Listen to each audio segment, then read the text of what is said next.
Fédération française de vol en planeur. Donc, je vous rappelle que cette séance est enregistrée, que vous pourrez avoir accès au replay à, à la fin de ce webinaire. On vous l'enverra avec les documents qui vous seront transmis également. Et si vous avez des questions, vous avez un chat à votre disposition et si j'ai un temps pour y répondre au moment des sujets, je ferai un petit temps de pause pour y répondre. Sinon, vous aurez un temps à la fin de cette présentation pour poser toutes vos questions. Voilà. Donc, je me permets de présenter. Je m'appelle Clara Giraudon. Je suis juriste à la Fédération française de vol en planeur depuis maintenant pratiquement 3 ans. Euh, J'aide tous les clubs sur la partie juridique et depuis 2024 également sur la partie assurance. Euh, voilà. Pascal Bureauco, présidente de la commission assurance, n'est pas encore arrivée. Elle a eu malheureusement un contretemps. Elle s'en excuse personnelle.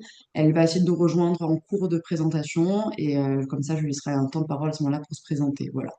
Donc, pour le moment, je vais commencer cette réunion sur les assurances applicables dans le club de planeur. Et pour cela, on va vous présenter en fait le guide des assurances des dirigeants pour les structures affiliées à la fédération. C'est un guide qui est disponible sur notre bibliothèque numérique Spiralbox. C'est un guide qui a été fait par Air Courtage Assurance, notre courtier en assurance, qui est avec nous pour toutes les aides. Excusez-moi, des fois je prends quelques petits temps de pause parce qu'on a encore des retardataires, donc je me permets de les admettre en attendant pour qu'ils reprennent le train. Voilà, donc ces guides des assurances, vous pouvez du coup le retrouver sur Spiralbox. C'est un document qui vient résumer un peu tout ce qu'il y a à savoir sur l'assurance au niveau de la Fédération française de vol en planeur pour les dirigeants et pour les licenciés. Comme vous pouvez le voir, il y a un petit lien sur une vidéo qui est assez sympa, qui dure quelques minutes, et qui vient ainsi résumer aussi un peu cette présentation-là. C'est un résumé, donc ça n'a pas de valeur contractuelle. On a également tous les contrats qui sont à disposition, vous le verrez. Mais voilà, donc c'est par ce guide-là qu'on va vous permettre de vous présenter un peu toutes les assurances que nous disposons à la fédération et les autres assurances optionnelles qui pourraient vous être utiles. Donc au sommaire, ça peut vous paraître important, vous inquiétez pas, ça paraît chargé, mais on va vous présenter un peu de manière succincte tous les points importants sur ces sujets-là, parce que ce document est disponible et si vous avez vraiment des questions précises, vous pourrez tout à fait nous les poser soit à la fin de cette présentation, ou soit même il y aura nos contacts, vous pourrez nous contacter sur des sujets bien particuliers qui concernent nos clubs. Mais voilà, on va vous présenter les obligations un peu légales que vous avez en tant qu'association, groupement sportif, les solutions d'assurance qui sont négociées par la fédération et qui sont automatiques lors de la prise de licence ou même de manière générale pour tous les clubs.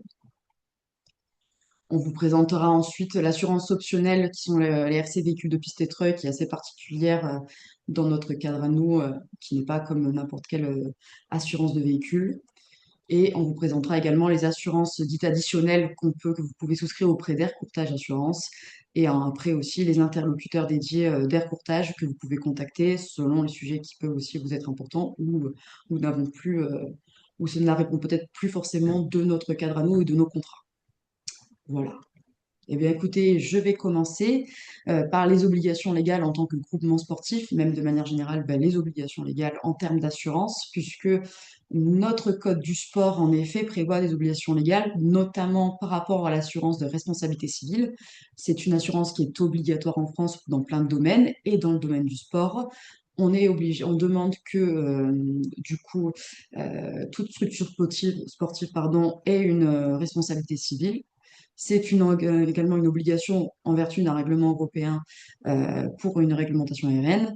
Toute personne qui participe doit garantir responsabilité civile pour les dommages causés aux tiers, au sol et aux passagers.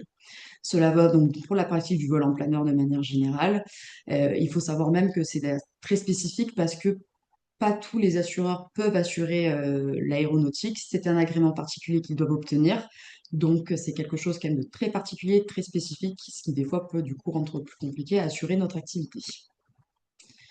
On a également une obligation pour l'assurance individuelle accident. C'est l'assurance des dommages corporels des licenciés. C'est une obligation qu'on retrouve de nouveau dans le code du sport, c'est de proposer d'informer et de conseiller. C'est en fait une obligation d'information et de conseil. Quand un membre vient s'inscrire dans votre club, vous devez lui informer de l'existence de cette assurance d'individuel accident et de ce que ça représente et de ce qu'elle peut avoir. En fait, ce devoir d'information, il est important parce que il faut que ça fait partie du coup de ses obligations légales en disant que vous lui avez proposé de pouvoir se couvrir de manière générale sur ces dommages corporels. On vous donne un conseil là-dessus, en effet, sur cette preuve, c'est de bien penser au moment de l'inscription d'imprimer la licence assurance en deux, de le faire signer par le membre et que vous gardiez une copie qui atteste qu'il a bien validé les choix qu'il a fait au regard de son assurance.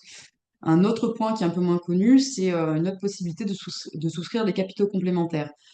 Dans notre système de licence, notamment pour les licences annuelles passion, on a des capitaux qui peuvent aller de 10 000 à 100 000 euros.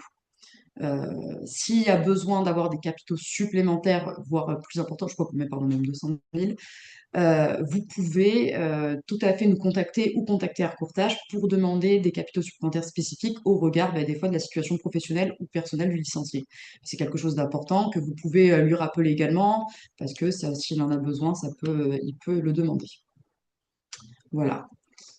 Donc ça, c'était les obligations, on va dire, les principales obligations légales en termes d'assurance. Voilà maintenant les solutions d'assurance dites automatiques qu'on a négociées lors de notre appel d'offres que nous faisons tous les 4 ans pour l'ensemble de nos membres, donc licenciés, mais aussi également clubs et dirigeants.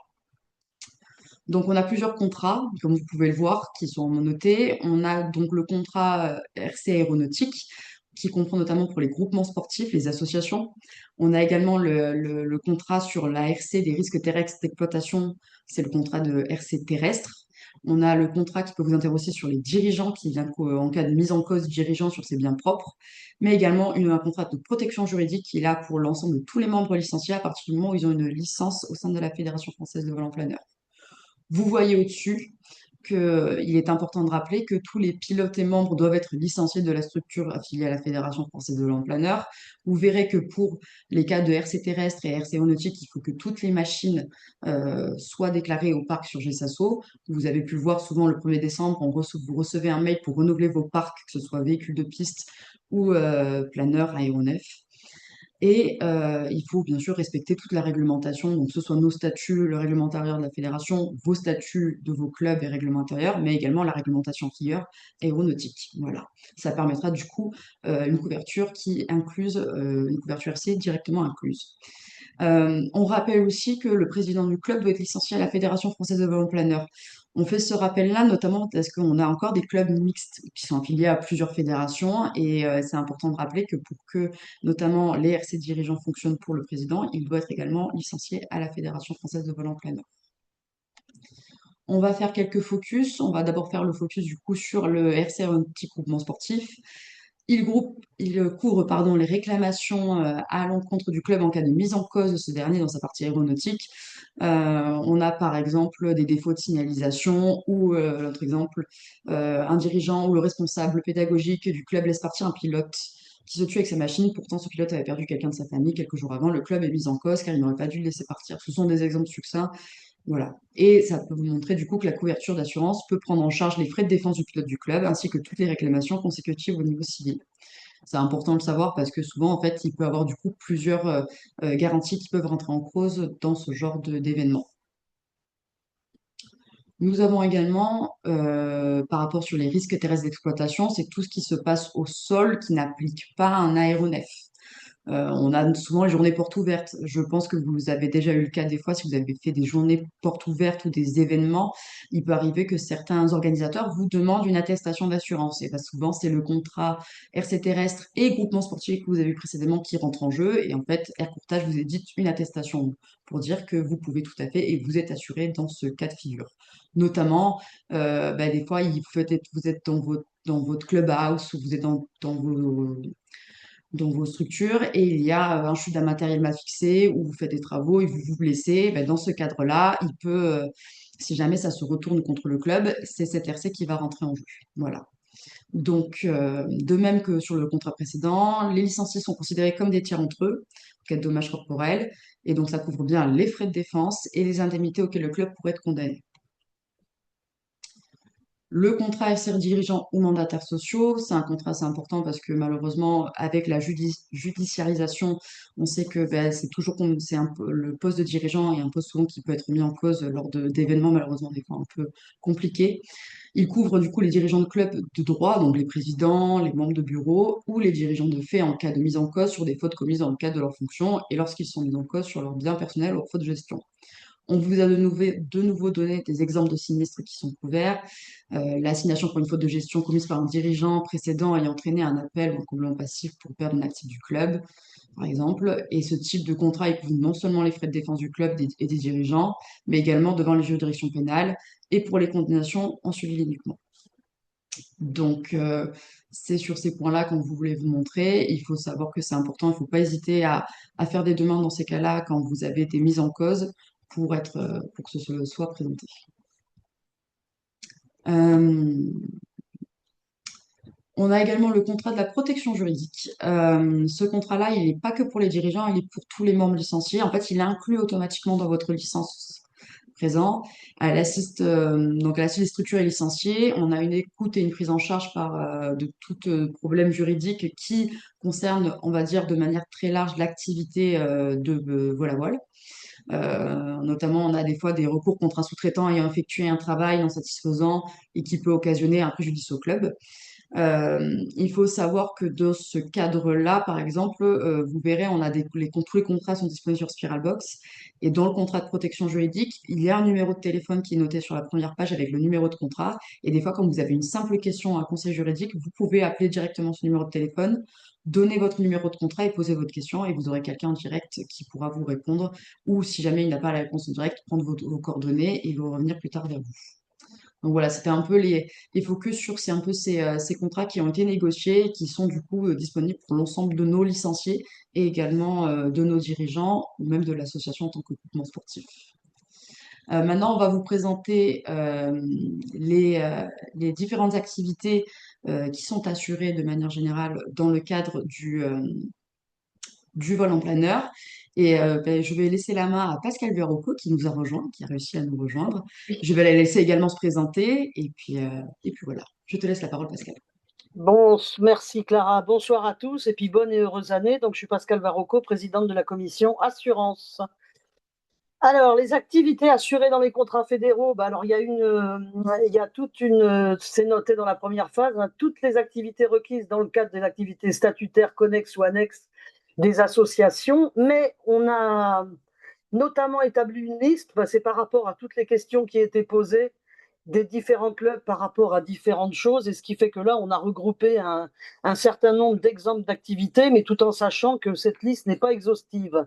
Mais par exemple, donc, bah, toutes les activités tourisme, entraînement, vol de tourisme, entraînement, perfectionnement, les activités d'ATO, DTO, enfin, je vous laisse lire toute la liste, mais je voudrais insister sur le dernier point qui avait été soulevé plusieurs fois l'année dernière, c'est l'activité pliage de parachute.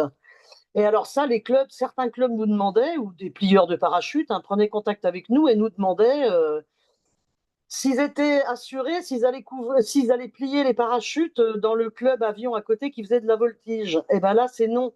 C'est pour ça qu'on a bien précisé, activité de pliage de parachute effectuée dans le cadre des activités de vol en planeur. Ça veut dire que votre plieur de parachute du club plie les parachutes, c'est vous, il n'y a pas de problème. Ce plieur de parachute va dans un autre club de la Fédération française de vol en planeur plier les parachutes, il n'y a pas de problème. Il amène au club des parachutes d'un autre club de l'activité planeur, il n'y a pas de souci. Par contre, il n'est pas couvert s'il va plier les parachutes dans le club avion d'à côté. Donc ça, c'est entre autres une des questions qui nous avait été posée il y a encore plusieurs fois l'année dernière. Donc voilà, enfin en tout cas, tout ce qui est dans la sphère de l'activité de vol en planeur, c'est couvert, il n'y a pas de problème. Je veux bien la diapo suivante, s'il te plaît. Et alors, les conditions pour être assuré, bah, bien évidemment, au niveau des pilotes, la première condition, c'est d'être licencié à la fédération. Et puis, pilote ou élève pilote, et ben, à partir du moment où on possède les brevets, les licences, les qualifications et la visite médicale, tout ça en état de validité, bien évidemment. Parce que dans ces cas-là, imaginez un pilote chez vous qui vole alors qu'il n'a pas sa licence valide, sa licence de pilote, pardon, valide, ben, il est bien évident qu'il ne serait pas couvert, hein. Donc, licence fédérale plus qualification en bon état de validité. Les aéronefs assurés, eh ben, bien évidemment, tous les aéronefs sont assurés, que ce soit les planeurs, des motoplaneurs, des biplaces, des monoplaces, à partir du moment où ils sont déclarés au parc, ce que vous disiez tout à l'heure, Clara. Au mois de décembre, un message par lequel il faut déclarer sous GSASO, pardon, vos aéronefs. Ben, ça, faut bien y penser parce que c'est la condition impérative. Si un ULM ou un ULM remorqueur, j'allais dire, ou un planeur n'est pas déclaré au parc, il ne sera pas assuré. Donc ça, faut bien vérifier, faut faire attention. Ça, et c'est pour ça qu'on vous prévient, j'allais dire un mois avant la fin de l'année, à savoir dès le début décembre. Je veux bien la diapo suivante. Donc, les machines éligibles qui peuvent être inscrites au parc de la fédération, donc, ce sont donc tous les planeurs, monoplace, biplace, y compris ceux qui ont un système d'envol incorporé, tous les avions et ULM possédant un crochet de remorquage, et également tous les motoplaneurs ULM, genre Phoenix, Lambada, des choses comme ça, qui sont des planeurs ULM. La seule complication, j'allais dire, mais c'est pas une complication quand on est habitué, c'est que pour les ULM remorqueurs, il y a une liste agréée par la fédération. Donc, avant de déclarer un ULM remorqueur au parc, ce ne sera possible que si cet ULM fait partie de la liste agréée par la Fédé. Je veux bien la diapo suivante, s'il te plaît. Alors, le tableau synthétique des conditions de garantie. Ce tableau, il a été créé, et alors un conseil, imprimez-le, essayez de le grossir et ayez-le sous les yeux dans votre club, parce qu'il regroupe, j'allais dire, l'ensemble des garanties couvertes. Et c'est vrai que ça a été fait par rapport à toutes les questions qui étaient posées sur différentes choses. Par exemple, on avait la question, est-ce que je peux faire un vol de tourisme avec le remorqueur? Là, si on prend la case, la dernière ligne, la 3, 1, 2, 3, quatrième ligne et la dernière colonne, non, sauf si on a pris l'extension moyennant une surprime. Après, les autres exemples, est-ce que je peux faire de l'école à Binition et toute formation habilitée sur un TMG? Hop, là, c'est la 1, 3, 4, 5, 6, 7 ligne et deuxième colonne. Hop, oui. Enfin, je ne vais pas vous donner tous les exemples, mais en principe, ce tableau regroupe toutes les conditions possibles et imaginables et en prenant tous les types d'aéronefs, que ce soit planeur, auquel cas on dépend de la réglementation planeur, un TMG, réglementation TMG. Pour les planeurs ULM multi-axe, on dépend de la réglementation ULM, et l'ULM remorqueur, on dépend de la réglementation ULM, et avion remorqueur, réglementation avion. Et bien évidemment, avec conditions requises, que le pilote soit licencié à la Fédération française de vol en planeur et qu'il ait souscrit l'assurance RC, bien évidemment, qui est obligatoire, et que toutes les machines soient inscrites au parc.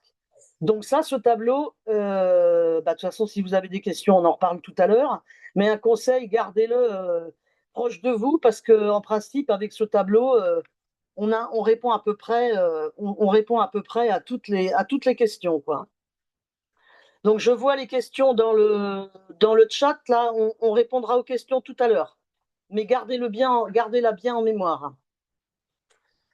Je veux bien la diapo suivante. Alors, les tarifs de la RC aéronef et de la RC terrestre, comme vous disiez tout à l'heure, Clara. Alors, la RC terrestre, c'est de la colonne de droite, là, c'est la plus facile.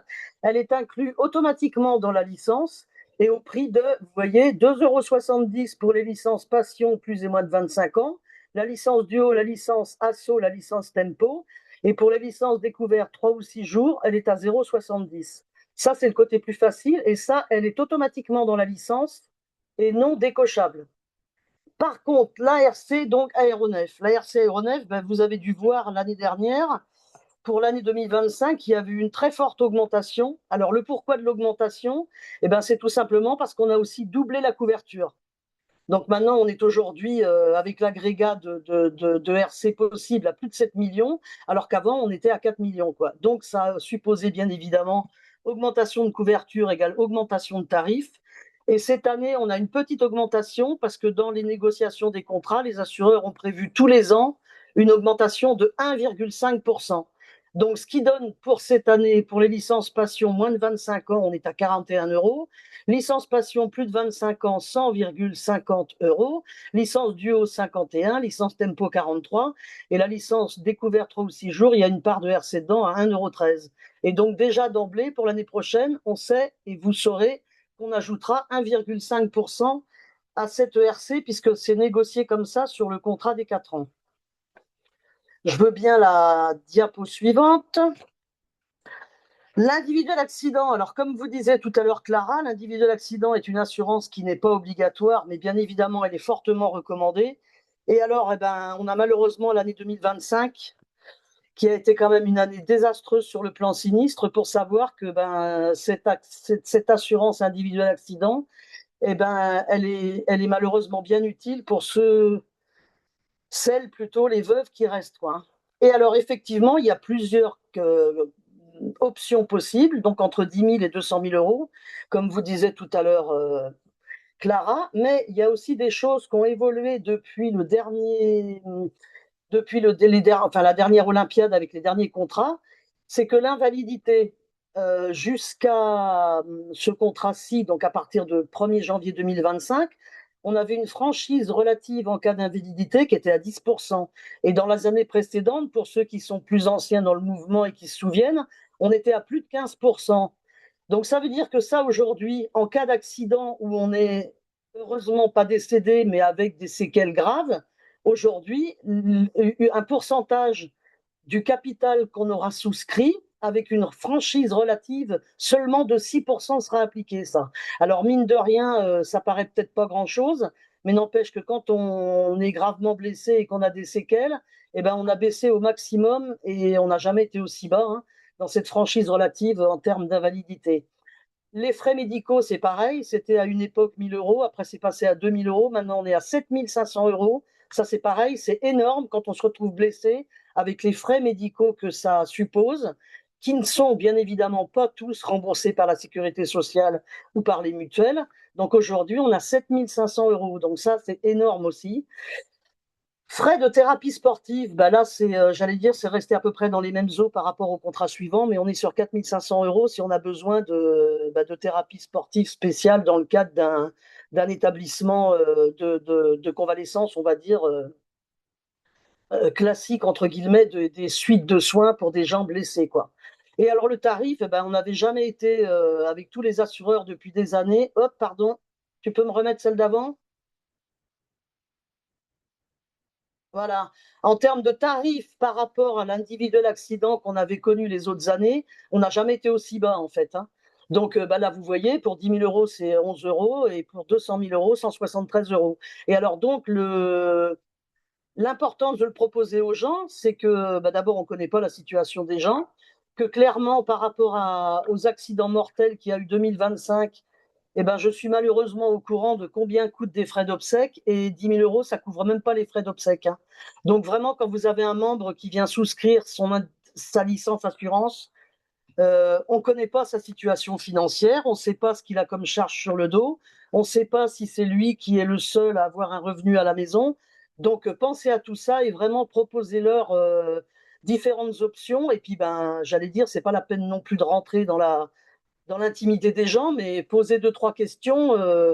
Par exemple, s'ils ont un prêt immobilier aussi sur le dos et avec une petite rubrique, on en parlera plus loin, mais où l'activité planeur ou toute activité aéronautique ou la voltige ou la compétition ne sera pas couverte, dans ces cas-là, il peut prendre une individuelle accident à la hauteur de son prêt. C'est pour ça que nous, aujourd'hui, automatiquement, via EVA, on propose 200 000 euros, mais ça peut aller beaucoup plus haut sur étude de dossier via air courtage, quoi. Je veux bien maintenant la suivante. Voilà. Donc, il y a des parties. Là, tout à l'heure, on a vu toutes les options possibles, bien évidemment, qui sont maximales dans le choix pour les licences passion. Après, au niveau de la licence duo, il y a moins de choix, hein. C'est négocié comme ça avec les assureurs. Il n'y a que 10 000 ou 15 000 euros de capital à choisir. Mais par contre, les conditions sont exactement les mêmes. Je veux bien la suivante. Dans la licence découverte 3 jours, c'est pareil. La nouveauté de la dernière Olympiade, c'est qu'on propose maintenant 3 capitaux possibles au lieu de 2. Donc il y a ou 10 000, 15 000 ou 20 000, avec des prix bien évidemment moins importants que pour une licence annuelle, puisqu'on est sur, on le rappelle, 3 jours ou 6 jours de vol. Donc forcément, c'est moins cher. Et au niveau de la tempo, hop là, pardon, là, au niveau de la tempo, pareil, hein, on est sur 3 capitaux à choisir possiblement, 10 000, 15 000 ou 20 000, et avec des prix qui sont forcément moins importants, puisque c'est une licence qui n'est valable que 12 jours et consécutifs, je vous rappelle. Et alors, avec un plus depuis 2025 et les contrats pour la nouvelle Olympiade, c'est qu'on a automatiquement l'assistance rapatriement incluse dans l'individuel accident et gratuitement. Les anciens qui ont connu d'autres contrats parmi vous là, savent qu'à une époque, on payait, alors c'était peut-être pas énorme, hein, mais c'est 3 ou 4 euros par licencié, ou plus, ça dépendait, je me souviens plus exactement des chiffres, mais aujourd'hui, l'assistance rapatriement est incluse automatiquement, bien évidemment, si on prend l'individuel accident, hein.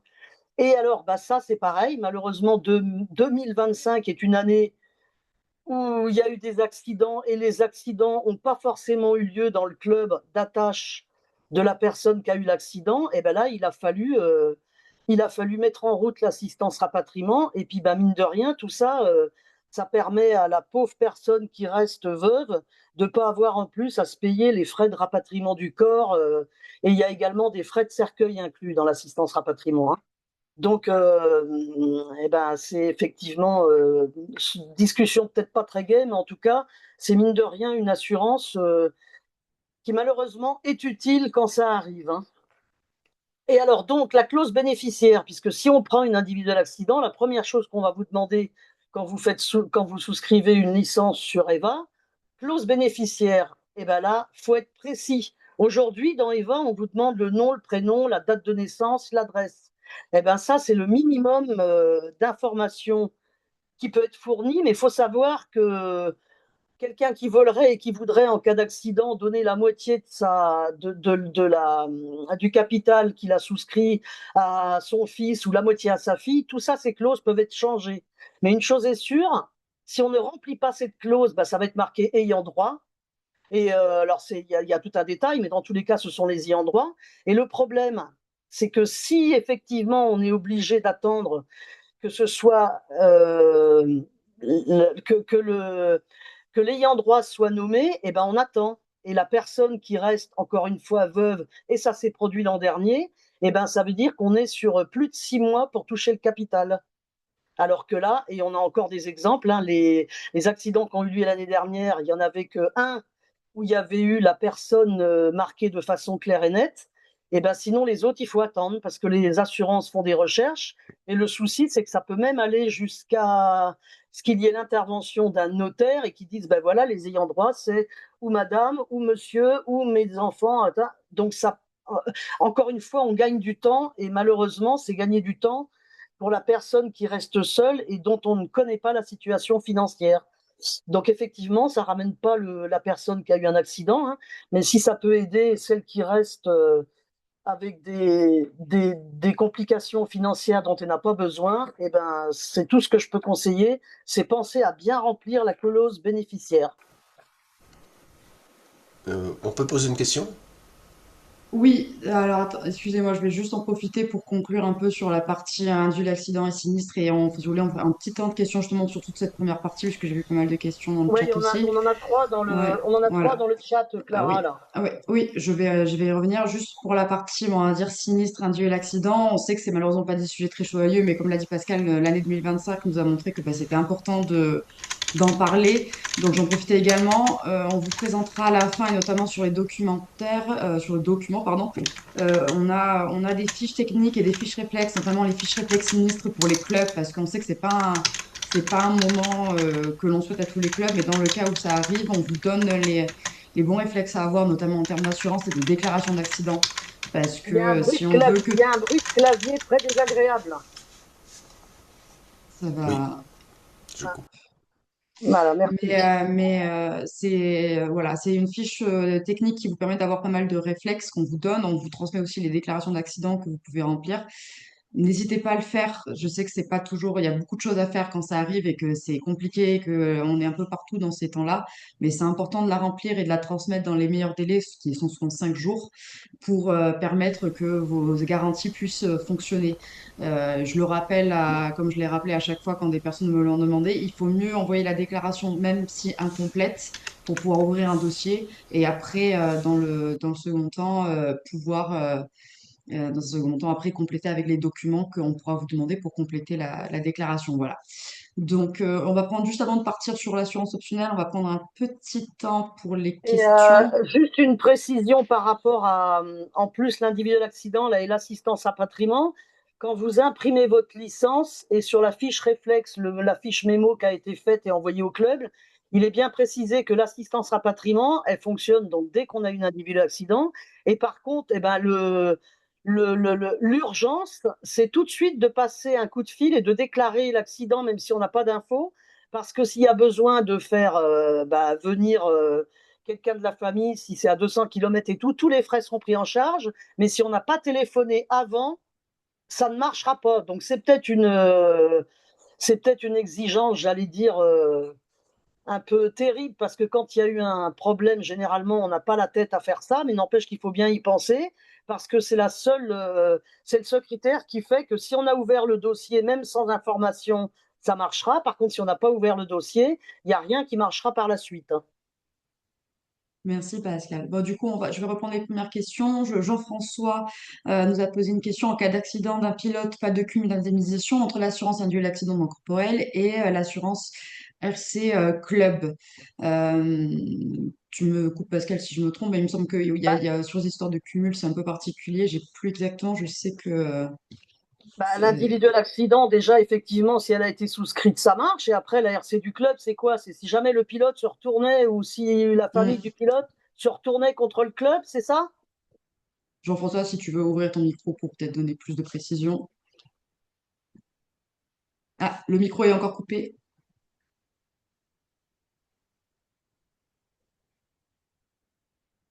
Oui, oui, pardon. Bonjour, bonsoir. Bonjour. Oui, bonsoir. Oui, pour compléter la question, effectivement, sur la question du cumul d'indemnisation, c'est que s'il a une assurance individuelle accident, bon, il va la faire jouer en premier, avec l'intérêt de déclarer très rapidement d'ailleurs l'accident, ça vient de nous être dit. Mais Eh ben s'il oui. estime que son individuel accident n'est pas suffisante parce que le plafond, même s'il l'a obtenu, il n'est pas encore suffisant pour l'indemniser complètement, est-ce que ça va se cumuler avec éventuellement le fait que le club peut faire jouer son assurance responsabilité civile pour aller au-delà du plafond de l'individuel accident? C'est pas du tout la même assurance. Déjà, l'individuel accident, c'est l'assurance corporelle que prend le pilote, et la RC, c'est l'assurance responsabilité civile des dommages qui sont causés aux tiers. Donc, l'assurance responsabilité civile, sauf s'il était prouvé que le club a filé un planeur qui n'était pas en état de vol et qui pourrait être déclenché, sinon ça marche pas. C'est pas du tout la même assurance. J'entends bien, parce qu'il y en a une qui est pour le pilote lui-même, qu'il prend par lui-même, c'est une garantie qu'il se donne à lui-même dans le cadre de son activité. Et C'est effectivement, dommage corporel, voilà. voilà, Mais par contre, l'assurance responsabilité civile du club, c'est par rapport effectivement à une négligence, un manquement en termes de sécurité ou ah d'autres bah, choses. s'il était prouvé clairement que le planeur n'est pas en état de vol, bien évidemment que la RC du club fonctionnerait. Mais là, on est sur. Il faudrait attaquer le club, procédure judiciaire et tout ça. Mais oui, après, bien évidemment que ça se cumulera. Mais ça va pas se cumuler comme ça, hein. Parce il faut d'abord que qu'un club fasse voler un pilote dans un planeur qui ne soit pas en état de vol, c'est quand même pas terrible. Et puis après, faut déclencher une procédure, hein, pour effectivement éprouver que le planeur n'était pas en état de vol. Mais ça, c'est sûr que heureusement, on n'a jamais eu ce cas-là, et j'espère bien, je touche du bois, qu'on ne l'aura jamais. Mais Bah, si, à partir du moment s'il y avait une responsabilité de quelqu'un, bien évidemment que ça va se cumuler. Mais au cas où d'accord. il y aura une responsabilité, et avérée et prouvée. Ouais. Avec un bon lien de causalité entre effectivement le dommage et puis le préjudice. On est d'accord là-dessus. Merci. Voilà. Mais à partir du moment où il y a effectivement raison pour que ce soit cumulé, il n'y a pas de raison, oui, ça pourrait fonctionner, ça c'est clair. Mais bon, D'accord. on espère que ça n'arrive jamais, hein. Parce que Pas souhaité. les clubs sont quand même censés faire décoller des planeurs en état de vol de façon certaine. Alors, je vais me permettre d'enchaîner puisqu'on a quand même pas mal de questions et qu'il Hein. faut qu'on continue à avancer. Le club Régis nous pose la question de savoir est-ce que les repas soirées et sorties organisés par le club sont couverts? Alors, c'est toujours pareil que ce qu'on entend par repas, soirées, sorties. Il peut y avoir des événements, en effet, où lors de championnats, on organise des soirées, des choses comme ça. C'est des événements, mais c'est des événements particuliers. Ça, ça dépend un peu de comment, comment est défini vraiment ce repas, soirée ou une simple sortie. Bah, et par exemple, si vous faites un championnat où vous organisez un repas et que parmi les choses que vous servez, bah, ça rend 50 personnes malades, oui, ça fonctionnera. Il n'y a pas de problème. Et par contre, Régis, ne vous inquiétez pas, les documents, d'abord, ils sont en accès. Le guide des dirigeants vous est envoyé tous les ans et il est en accès sous Spiralbox. Donc, vous aurez largement le temps de tout lire le document après, il n'y a pas de souci. Mais oui, tout ce qui est organisé par le club, à partir du moment où c'est fait dans les clous aussi, hein, il n'y a pas de problème, c'est couvert par les assurances. Voilà. Ensuite, nous avons Marc Carpentier qui nous pose la question de savoir si un pilote remorqueur qui a sa licence SPL mais ne pratique plus le planeur, uniquement le remorquage, est-il assuré? Mais alors, c'est du remorquage ULM ou avion? ULM, remorquage ULM. Ah bah oui, ça, il n'y a pas de problème, puisque du coup, le remorquage ULM dépend de la réglementation ULM. Et donc, c'est là que notre petit tableau synthétique tout à l'heure, eh ben, il est bien pratique pour regarder ça, parce que si le pilote a sa licence FFVP, s'il respecte la réglementation du ULM, et la réglementation de l'ULM n'exige pas par exemple, la validité de la visite médicale, eh ben, il est assuré parce qu'il est dans les clous. Il respecte la réglementation et il est licencié, donc il n'y a pas de problème. Et il n'a pas besoin d'avoir sa licence SPL alors.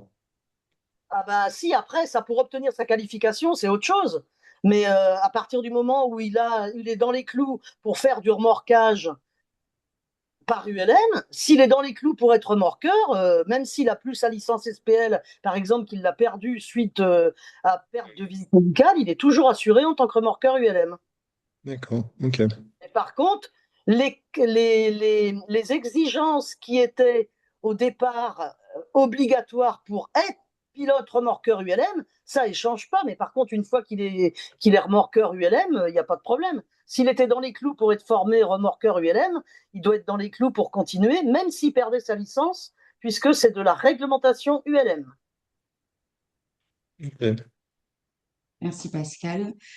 J'ai vu aussi, Marc, que vous aviez également dit qu'il y avait un manque de clarté sur les vols découverts rémunérés. Ouais, Est-ce que peut-être vous avez plus de précision au niveau sur en fait, ouais, sur votre tableau, là, mais il faudrait le remettre. Il y a des cases jaunes et je comprends pas bien. Il y a Alors, des tu peux cases. nous remettre Hop, Ouais, le on tu va peux nous tableau, le là. remettre faire le rapidement. tableau Hop, pardon. synthétique. Alors Ouais, voilà. Oui, voilà. Les les, Donc, ca- conditions par jaunes, exemple, là. les oui, pour conditions. Oui. les Vas-y, vols Pascal. Condition 1. découverts rémunérés, donc ça veut dire que les vols découverts que quelqu'un va Ok. venir prendre et qui paye, on Ouais, peut mais les faire. c'est la Les condition que je cases, comprends pas. voilà, les cases jaunes, c'est uniquement dans la rubrique planeur ULM multi-axe. Donc, si vous avez par exemple un lambada ou si vous avez un ULM remorqueur, si vous avez un dynamique et que vous voulez faire des vols d'initiation que des gens ont payé, eh ben c'est possible, mais le commandant de bord qui va emmener ces gens, donc qui ont payé leur vol, ils doivent remplir l'une des deux conditions suivantes. La première condition, c'est qu'il soit pilote instructeur ULM, plus, entre parenthèses, instructeur planeur ou pilote VI planeur. Donc c'est vraiment condition numéro 1, mais il faut remplir deux des conditions dans cette petite condition numéro 1. Ou la deuxième condition, c'est être pilote remorqueur ULM et D'accord, être pilote soit véhicule. Ok. instructeur planeur, soit pilote VI planeur. Ok. Ouais, non, c'est clair, c'est bon. Voilà. Voilà. Vous allez dire, est-ce que Après, c'est Merci, plus merci. clair maintenant? Oui. c'est un tableau synthétique. Ces conditions-là, vous les retrouvez également dans le contrat RC aéronautique qui vous mettent tiré par tiré pour chaque point. On a essayé de faire, mais Ouais. c'est sûr que des fois, dans un Ah tableau ben, synthétique, ça peut mais poser des questions. Mais donc, à ce moment-là, n'hésitez pas à aller voir le contrat pour vous poser. Et si vous avez un doute, n'hésitez pas à nous contacter parce qu'on est là aussi à ce moment-là pour justement répondre à ces petites questions-là. Mais c'est Voilà. sûr il faut deux choses nécessaires au pilote qui va faire ses baptêmes en ULM ou en ULM remorqueur, et il y a deux conditions possibles de les obtenir, quoi, la une ou la deux. Voilà. Mais c'est vrai qu'il faut être qualifiés du côté ULM et qualifiés du côté planeur. Effectivement. Et puis ça, c'est des exigences des assureurs, hein. C'est pas nous, la fédération, qui avons exigé ça, c'est les assureurs. Pour couvrir ces vols, ils ont exigé ça, hein. Voilà. Je vais continuer avec la question j'ai vu aussi le secrétariat Planeur-Chal qui a dit qu'on a donc intérêt à toujours à indiquer l'ayant droit. Lors d'inscription, on a tendance à le demander que si l'ayant droit est un cas particulier. En fait, c'est toujours pareil, c'est que même si l'ayant droit est en effet l'ayant droit, donc soit un enfant, soit un parent, ça fait gagner du temps aux assurances parce qu'elles n'ont pas à aller le rechercher, elles ont Voilà. directement le nom, prénom de la personne. C'est toujours un gain de temps. Il faut savoir aussi que sur EVA, on ne peut en mettre qu'un seul. On arrive, nous, en tout cas, quand vous nous le demandez, à pouvoir mettre deux personnes, on arrive à les inscrire dans la même case. S'il y a vraiment des spécificités, il ne faut pas hésiter à nous envoyer des mails qu'on peut transmettre du coup à Aircourtage pour vraiment voir et du coup vraiment spécifier qu'est-ce que vous souhaitez, notamment pour les ayants droit particuliers. C'est vraiment pour la rapidité de versement après du capital, hein. Et c'est vrai que, comme je le disais tout à l'heure, malheureusement, quand il arrive une catastrophe avec un décès, on ne sait pas dans quel état la personne qui reste, dans quel état financier elle est. Et comme je vous disais, les frais d'obsèques aujourd'hui, c'est entre 10 000 et 15 000, hein. Donc, si on a pris un capital, plus vite il sera versé, plus vite au moins la panade financière viendra s'accumuler à la panade déjà d'avoir perdu quelqu'un, quoi. Donc, c'est pour accélérer la procédure. Voilà. Ensuite, j'ai une question de Philippe Hôtelier. Si on loue un planeur à un autre club affilié, faut-il déclarer dans le club de planeur de parc pour la durée de la location? Non, ce n'est pas la peine, puisque en fait, nos contrats fonctionnent pour l'ensemble de nos associations. Le club à qui vous le louez reste le propriétaire. Il peut par contre vous transmettre l'attestation d'assurance qu'il aura reçue, lui, en le déclarant sur son parc de son club. Et donc, ça suffit. Vous pouvez par contre, tout à fait, l'inscrire comme extérieur le temps où il est dans votre location. En fait, il est déjà, ça voudra dire qu'il est déjà inscrit, mais dans un autre club. Mais l'assurance, en fait, une fois qu'il est inscrit dans un club qui est affilié à notre fédération, l'assurance fonctionne pour tous les clubs affiliés sur tous les aérodromes de nos clubs affiliés. Ça devient le parc de planeurs de la Fédération française de vol en planeur. Voilà. Et on a on a une dernière question, et puis après on va reprendre sur la partie optionnelle et la RC des véhicules de piste. Sur l'assurance juridique de Régis, couvre-t-elle les coûts avocat-huissier et peut-elle intervenir lorsque le club veut attaquer le gestionnaire de la plateforme? C'est des cas particuliers. Alors, Euh, il y a effectivement, il faudrait regarder le contrat en détail de la PJ parce que je n'ai pas les chiffres en tête, non, mais il y a des barèmes, oui. Il y a des il y a barèmes, des barèmes. effectivement. Il y a des barèmes, par contre, ça ne va certainement pas prendre en charge la totalité des coûts, hein. Mais il y a des barèmes. Et oui, bien sûr, si vous avez un souci avec le gestionnaire de la plateforme, le club peut déjà appeler la protection juridique pour avoir un conseil juridique, un conseil sur ce que faire, quand le faire, comment le faire et sur les aides que vous obtiendrez. Mais bien sûr que oui, il n'y a Mm. pas de problème pour vous aider à régler les problèmes, sans parler forcément d'attaquer, mais en tout cas régler les problèmes avec le gestionnaire de plateforme. Oui, bien évidemment, il n'y a pas de problème. Il peut avoir une assistance, pardon. Et Voilà. également, ce que je vous propose, Régis, si vous le souhaitez, c'est soit vous pouvez nous contacter également si vraiment il y a un point spécifique sur lequel vous voulez vous informer. Et également, on vous transmettra de toute façon le lien vers Spiralbox et vous pourrez retrouver du coup ces barèmes dans le contrat de protection juridique. Et je termine avec la dernière question. Que se passe-t-il dans le cadre d'un accident hors véhicule avec un passager? Alors, ça dépend pour quelle assurance, mais par exemple, un passager qui n'aurait pas de licence, vous avez fait un emport passager, il faut savoir que dans les contrats de RC aéronautique, on a ce qu'on appelle la RC admise qui couvre les passagers du commandant de bord. Tu me contredis pas, Pascal, on est d'accord. Non, non, mais c'est ça. Et Ah, par contre, il faut que soit le blessé, s'il est blessé, soit la famille, si malheureusement le passager est décédé, mette en cause le pilote et déclencher une procédure pour après obtenir au moins la RC admise et plus si il considère qu'il y a une responsabilité. voilà. Et plus si parce que la RC admise aujourd'hui, elle est de 160 000 euros, mais ça peut aller plus loin si la RC autre que RC admise est déclenchée ou si la famille estime que 160 000 euros, c'est pas assez. Mais effectivement, par contre, il faut qu'il y ait une mise en cause. Donc là, du coup, comme on dit, il faut que le passager, eh ben, il attaque le pilote, qu'il soit vivant ou décédé, ou la famille si elle reste, pour mettre en cause la RC admise. Et ça se fait via le service juridique de Air Courtage, hein, qui sait très bien négocier ce genre de choses, Mm. malheureusement, que ça arrive aussi de temps en temps, malheureusement. Voilà. Eh bien, écoutez, on va pouvoir continuer sur le reste de la présentation. Donc, je vais vous parler maintenant des assurances optionnelles, notamment une des principales qui est la RC des véhicules de piste et treuil qu'on propose pour la fédération, puisque, comme vous le savez, on a quand même, pour mettre en piste la plupart de nos aéronefs, on a plusieurs véhicules de piste. On a également des treuils pour mettre en l'air les planeurs.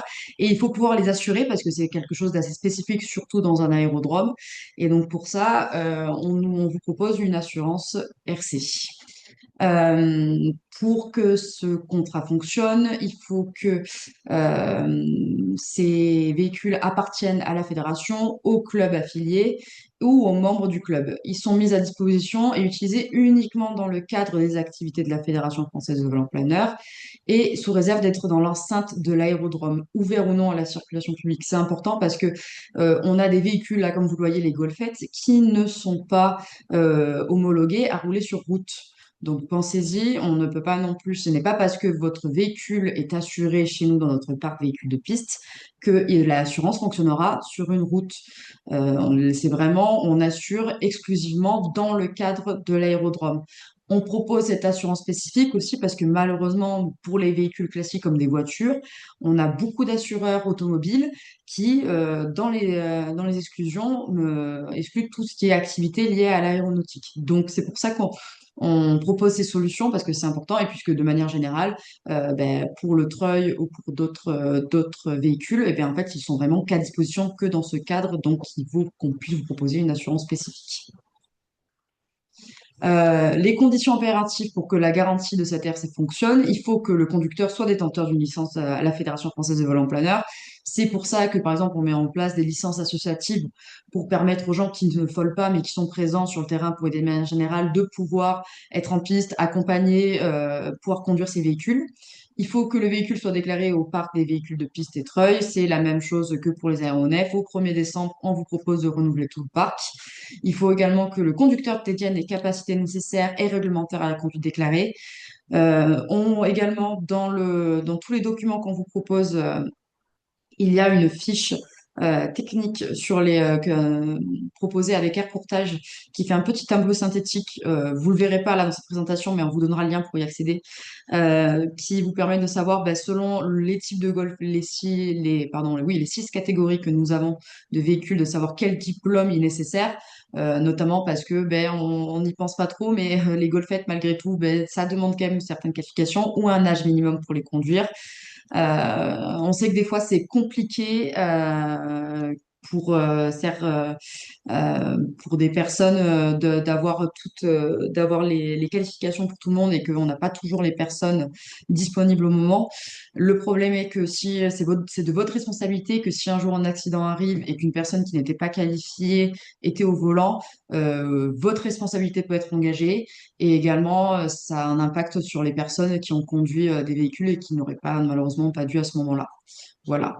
Et Euh, pensez, excuse-moi si je peux préciser une hum, chose, pensez par exemple quand vous organisez une compétition, vous appelez de l'aide ou que les compétiteurs ont un dépanneur et qu'ils utilisent la golfette du club pour aller chercher le planeur en bout de piste, eh ben, cette personne qui va conduire la golfette, il faut absolument qu'elle soit licenciée à la Fédé. Sinon, s'il arrivait un problème, elle n'est pas couverte. Alors, d'une part, elle n'est pas couverte s'il arrivait un problème en piste, indépendamment de conduire la golfette, hein. Donc, c'est hum. pour ça qu'il faut penser bien à licencier les gens, entre autres, qui vous aident comme ça ou qui aident les compétiteurs, ne serait-ce que ponctuellement sur une semaine ou 10 jours. Voilà. Je vois les petites réactions, en effet, notamment des mineurs qui conduisent en piste les golfettes. On a des âges minimums avec des diplômes à passer. C'est sûr que c'est compliqué, mais il faut contrôler parce que un accident peut être vite arrivé et que si le mineur n'a ni l'âge ni la qualification pour le passer, le club peut mettre en jeu sa responsabilité d'avoir laissé une personne conduire un véhicule alors qu'il n'était pas autorisé. En tout cas, le problème, c'est qu'on prend le risque que les assurances ne fonctionnent pas et que du coup, votre responsabilité soit engagée. Voilà. Je vois la deuxième question. Je vais y répondre puisque ça va être dans la suite des diapositives, justement. Hop. On présente aussi les remorques avec un peu des spécificités.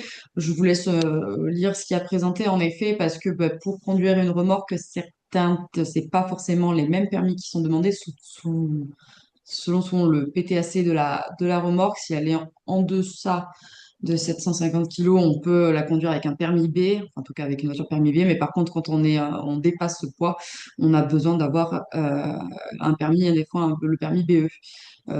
Voilà, donc après, si vous C'est un avez... petit, c'est un petit complément qui avait été mis dans le guide des dirigeants parce que beaucoup de clubs nous posaient la question. Donc comme ça, au moins, vous avez la réglementation et en principe, tous les cas de figure des remorques où vous mettez les planeurs pour aller, j'allais dire, à droite ou à gauche avec. Donc comme ça, au moins, vous avez tout le rappel de la réglementation.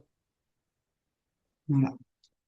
C'est un petit récapitulatif du coup ce qu'on vous a proposé, c'est-à-dire de bien, pour que les véhicules de piste et de treuil soient bien déclarés, il faut que ce soit conduit dans l'enceinte de l'aérodrome. On a une couverture possible à travers l'assurance RC et les véhicules de piste. On rappelle les conditions. Il faut que tout le monde soit licencié à la Fédération française de volant-planeur et l'inscription du véhicule de piste et du parc à la FFVP.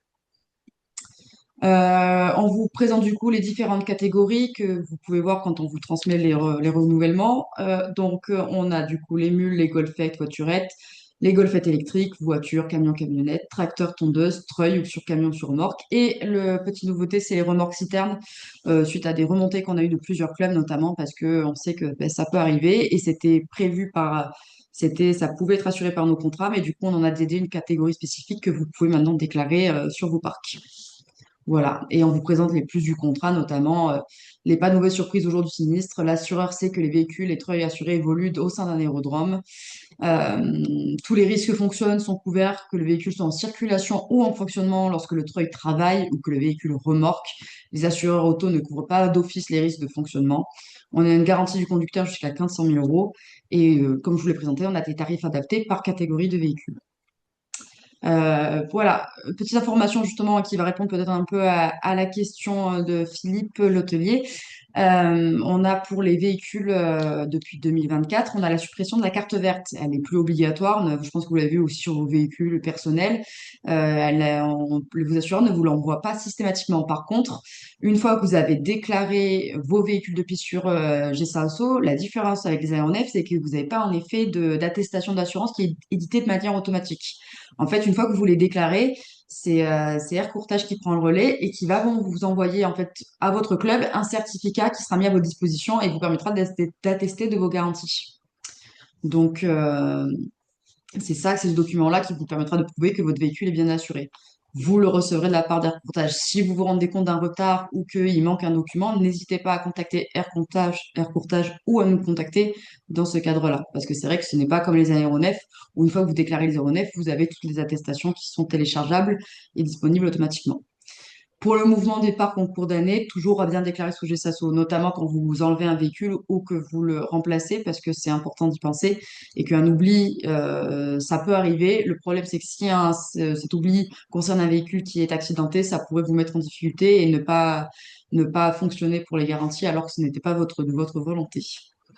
Donc voilà, pour les bonnes pratiques, pour toute déclaration au parc, les véhicules doivent être signés par leur immatriculation et s'ils n'en ont pas, par leur numéro de série. Vérifiez bien vos numéros de série, surtout si vous remplacez pour éviter qu'il y ait des petites erreurs parce que il y a des modèles, vous avez plusieurs modèles les mêmes, mais on en a certaines qui ne sont pas, qui sont plus assurées parce qu'elles sont en panne ou parce que vous comptez ne plus les utiliser. On rappelle aussi que le contrat RC, ça reste un contrat de responsabilité civile, donc les dommages matériels subis par le véhicule des pistes étreuses ne sont pas garantis, et les sinistres, comme on l'a parlé, sinistres survenant en dehors de l'enceinte de l'aérodrome non plus. Voilà, donc ça c'est un peu les bons rappels à savoir qu'il faut bien présenter lors de les inscriptions de ces véhicules au sein du parc. Et faites bien attention lors de l'inscription, surtout avec le numéro d'identification du véhicule, parce que les assureurs sont intransigeants avec ça. On a un sinistre en cours actuellement où il y a une erreur de numéro. Et ben, c'est une belle galère parce que donc il faut vraiment identifier. Alors, j'allais dire les véhicules, les voitures, les vieilles voitures, il il y a une plaque d'immatriculation, c'est facile, mais faut-il encore ne pas faire d'erreur dans la retranscription de la plaque? Et pour tout ce qui est golfette et autres appareils qui ne sont pas immatriculés, il faut faire bien attention d'avoir un numéro qui soit identifiable très facilement. Voilà. Donc, je profite avant de partir sur les assurances additionnelles, puisqu'on est vraiment sur la fin de la partie.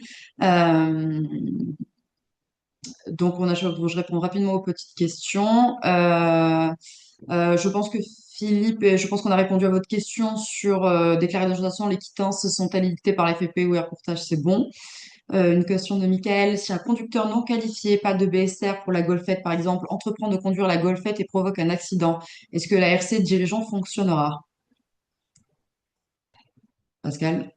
Eh ben ça, je voudrais pas être obligé de défendre un dossier comme ça, parce qu'avec toutes les informations et tout est précisé partout au niveau des, même sur le site de la Fédé, les contrats et tout, je pense que le dossier serait difficilement défendable. Donc attention vraiment avec ce critère de conduite des véhicules de piste, parce que là c'est pareil, je vous ai dit tout à l'heure, les assureurs sont intransigeants, et là aussi. Alors maintenant, si c'était un petit jeune qui pique la golfette, qui va se mettre à faire le tour de piste, qui se renverse, et que le dirigeant vraiment n'était pas là ou n'était pas, ça peut peut-être être défendable, mais je pense que ça poserait de gros problèmes, hein. Donc il faut bien faire attention à ça, hein. Surtout s'il arrivait, surtout si la golfette est cassée, mais qu'il n'y a rien, c'est pas grave. Mais si en plus le jeune est blessé, ça pourrait aller très loin. Donc méfiance, parce qu'en plus ils insistent lourdement tous les ans et à chaque négociation de contrat, ils insistent, pardon, lourdement là-dessus. Et c'est pour ça que il y a par exemple des clubs afin de justement, j'allais dire, de se protéger quelque part, hein. C'est bien écrit sur les golfettes que pour conduire cette golfette, merci de vous assurer que vous avez bien les conditions minimum et tout ça. Et hop, si c'est pas écrit dessus, parce qu'on n'a pas un placard non plus possible en termes de place sur le volant de la golfette, mais ça peut être consultable sur tel truc. Il faut vraiment se protéger en écrivant bien quelque part ou alors sur un côté de la golfette, mais que ce soit bien visible. Moi, c'est ce que je te conseille, Michael, parce que pour l'avoir vu dans d'autres clubs, ça se fait et au moins c'est écrit. Donc la personne qui prendrait le volant, et si c'est marqué qu'il n'a pas les conditions et tout, bah, au moins toi, tu te serais protégé en disant je l'avais dit, c'était écrit, et tu te protèges au moins toi en tant que dirigeant, quoi. J'ai vu que Michael, vous aviez levé la main. Si vous pouvez, allez-y, si vous voulez du coup ajouter quelque chose. Oui, bonjour à tous, mais je pense que tu as tout dit, Pascal. C'est que on l'a écrit sur la golfette, mais effectivement, je suis pas au club et les cadres sont pas toujours derrière chaque gamin, quoi, hein. S'il y a un instructeur Oui, qui envole dans le K21, il y a un gamin qui prend la golfette. C'est arrivé, hein, que des gamins qui n'ont pas le BSR et le permis prennent la golfette. Donc Il faut savoir que effectivement, la toi, question c'est de savoir si les RC fonctionnent du dirigeant ah ben, ça fonctionnerait c'est dans ce clair cas-là, que quoi. si tu as prévenu, si tu les as informés, si c'est écrit partout, on pourrait essayer de la faire fonctionner, mais à mon avis, ils vont être terribles, parce que tu vois bien que comme c'est écrit partout, que c'est précisé dans tous les contrats et tout ça, ils vont dire comment se fait-il que ça se soit fait. Mais j'allais te dire, je peux pas te dire oui ou non. En tout cas, il faudra essayer de la faire fonctionner, c'est sûr, mais je garantis pas à 100% que ça fonctionne. Par contre, il faut absolument vous couvrir ou faire signer un papier quand vous avez les jeunes qui arrivent là, tant qu'ils n'ont pas l'âge d'avoir le BSR et les conditions obligatoires, faites-leur signer qu'ils s'engagent à pas conduire la golfette, ou qui, tu vois, des choses comme ça, que vraiment ils reconnaissent ou que toi tu écris qu'il faut avoir telle comment, qualification pour la conduire. Il faut absolument impérativement vous protéger au maximum pour qu'ils soient informés et qu'ils ne le fassent pas. Tu vois ce que je veux ça, dire? Parce qu'effectivement, si tu as fait le maximum pour que les choses soient sues, et que malgré tout ça, il y en a un qui fait une connerie, qu'il arrive à malheur, si toi tu peux prouver que tu as fait le maximum, eh ben déjà, ce sera beaucoup plus défendable que si rien n'a été dit, rien n'a été au courant, et que le jeune dit, eh ben moi je ne savais pas. Tu vois ce que je veux dire, Michael? Il faut Hmm. vraiment couvrir ses arrières au maximum. il- Parce que, ça, comme on disait, la judiciarisation est tellement terrible maintenant que, à commencer par les parents de ce jeune, hein, qui seront en train de se dire, si jamais il est blessé, comment se fait-il qu'il conduisait la golfette, même si ça lui a été dit et tout. Ben maintenant, si c'est écrit en début, quand il arrive au club et qu'il s'engage et que c'est bien marqué noir sur blanc, ben déjà, et si c'est un mineur en plus, c'est les parents qui signent ça, bah déjà, s'ils se sont engagés, a priori, ils signent un papier qu'ils ont lu. Donc, Ça, c'est se protéger au maximum, même si tu peux pas être partout, effectivement. Je sais comment ça fonctionne et tu peux pas être partout, effectivement. Mais en tout cas, te protéger au maximum pour qu'ils ne le fassent pas.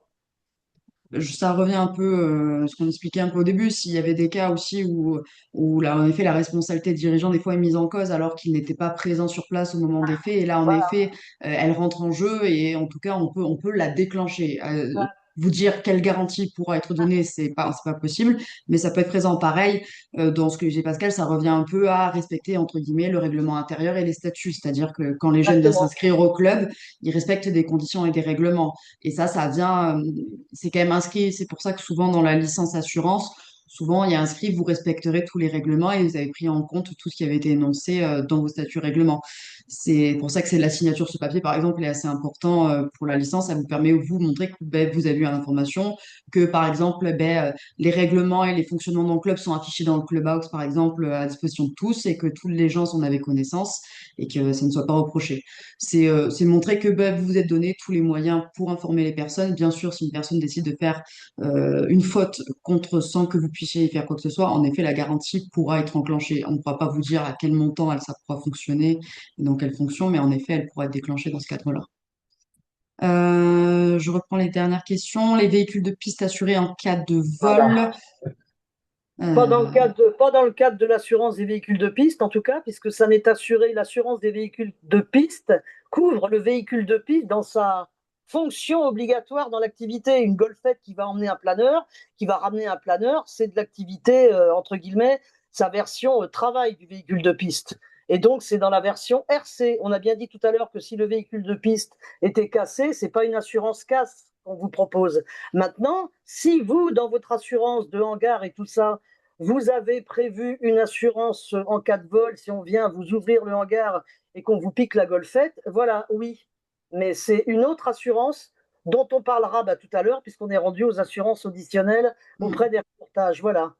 Donc non, c'est nous, l'assurance des véhicules de piste, c'est dans la fonction travail sur la piste.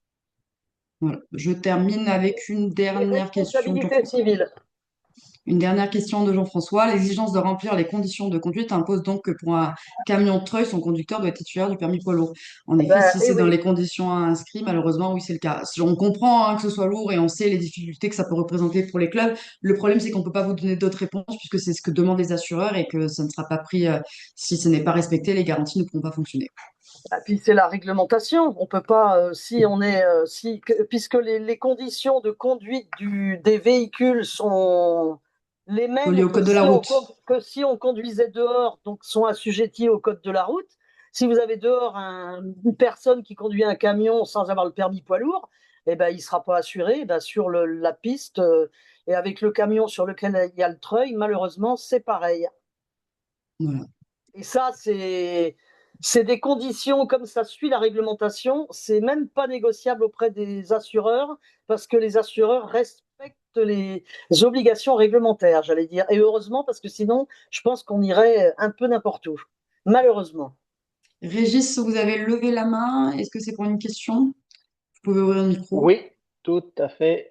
En fait, ma question, c'est est-ce qu'on a un modèle d'autorisation parentale pour les mineurs? Je peux vous en proposer, oui, en effet.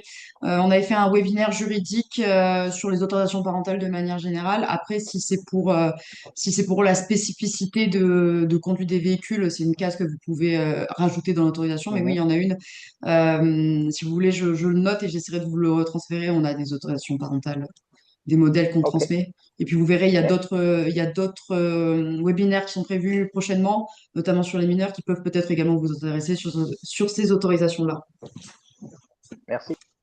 Voilà. Et ben écoutez, on va terminer peut-être sur la dernière partie, les assurances additionnelles auprès des courtage assurance, et je laisse la main à Pascal. Oui, alors donc ça, ce sont des assurances. Je veux bien la diapo suivante, s'il te plaît, Clara. Donc ce sont des assurances qui ne sont pas automatiquement dans les contrats négociés par la fédération, mais ce sont des assurances que les clubs ou les privés peuvent prendre. Par rapport, par exemple, aux aéronefs, l'assurance casse au sol, parce que, alors bien évidemment, vous êtes certainement beaucoup d'entre vous avec les planeurs inscrits à la nef, mais la nef n'étant pas une assurance, mais une caisse de prévoyance, et ben de plus en plus, il y en a qui nous posent la question, donc on la propose. Par exemple, votre planeur est au sol, il y a un problème de l'orage, casse au sol, le planeur se retourne. Eh ben, si vous n'avez pas pris l'assurance casse au sol, vous serez pas garanti.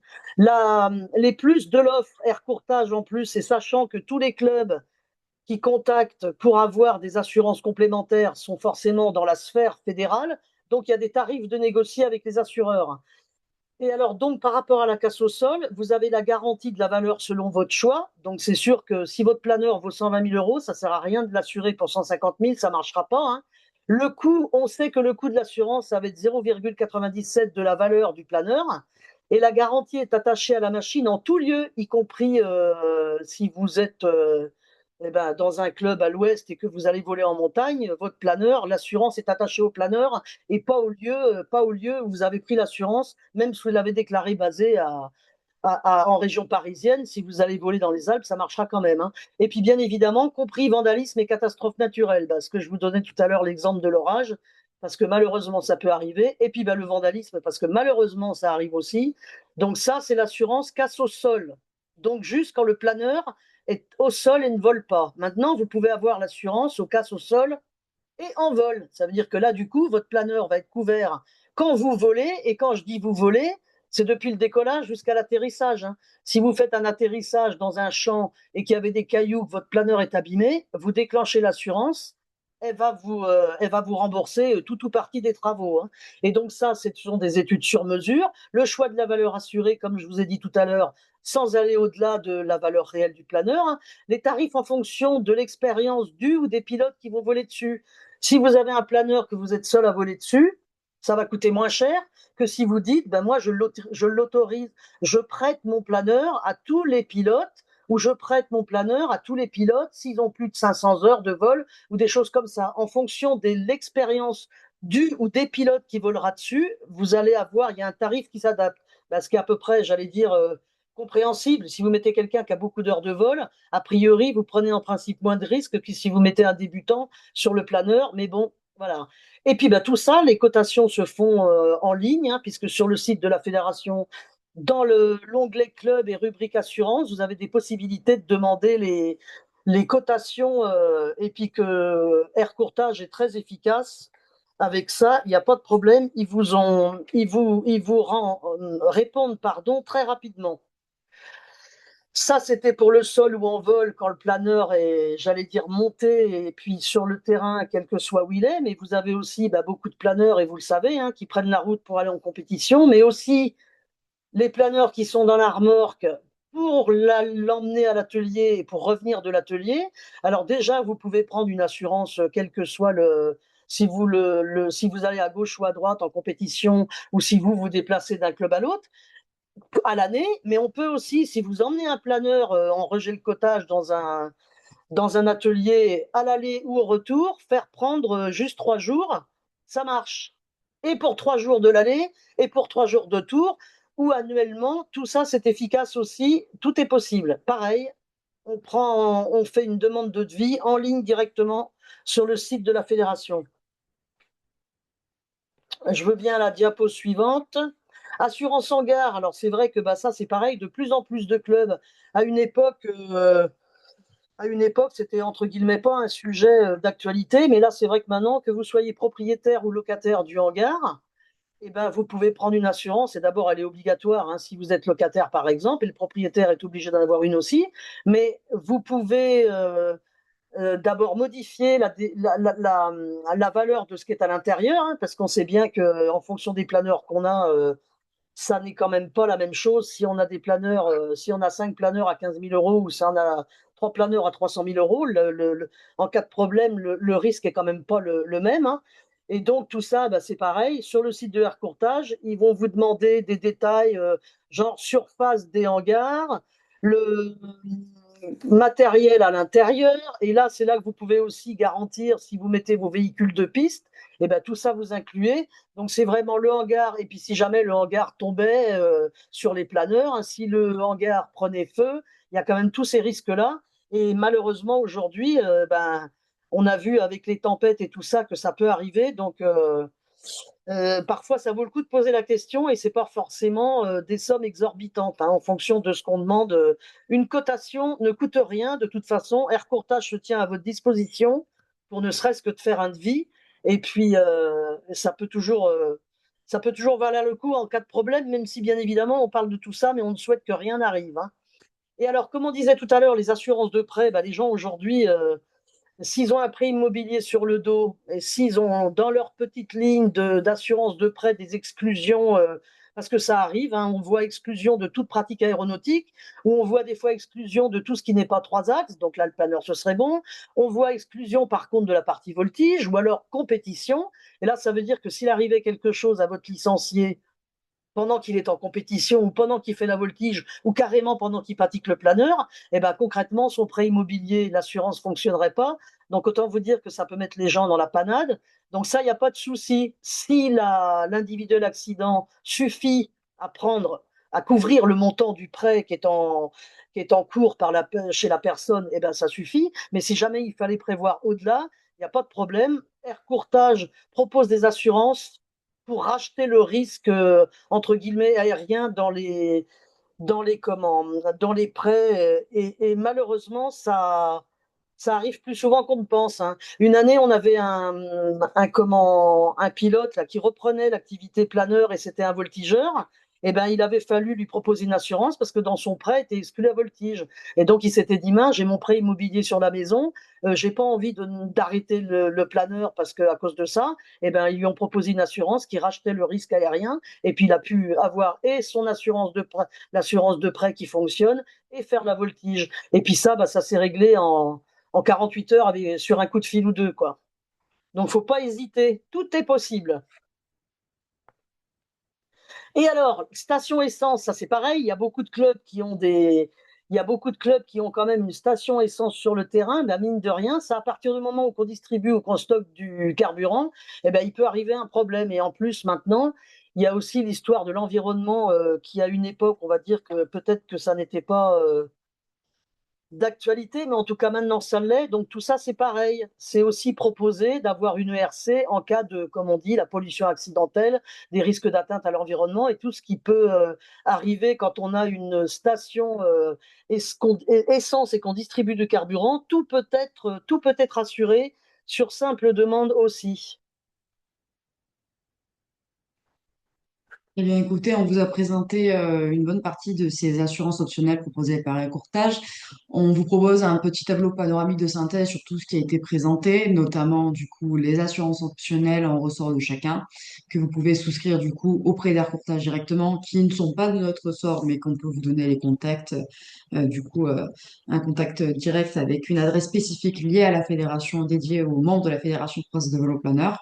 Et vous pouvez du coup reprendre toutes les assurances dites à la fois obligatoires ou fortement recommandées selon le code du sport par les différentes licences que nous pouvons proposer selon l'activité que vous faites au sein de votre club.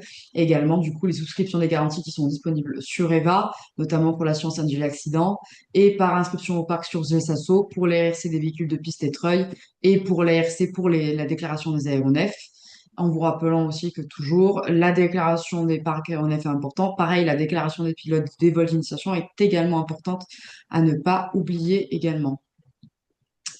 Et une petite précision sur ce qu'on voit au départ, là, où les premières lignes en bleu clair, là, les assurances optionnelles, c'est marqué citerne essence mobile. Donc tout à l'heure, on a dit qu'on a créé une nouvelle catégorie dans les véhicules de piste, là, les remorques citernes.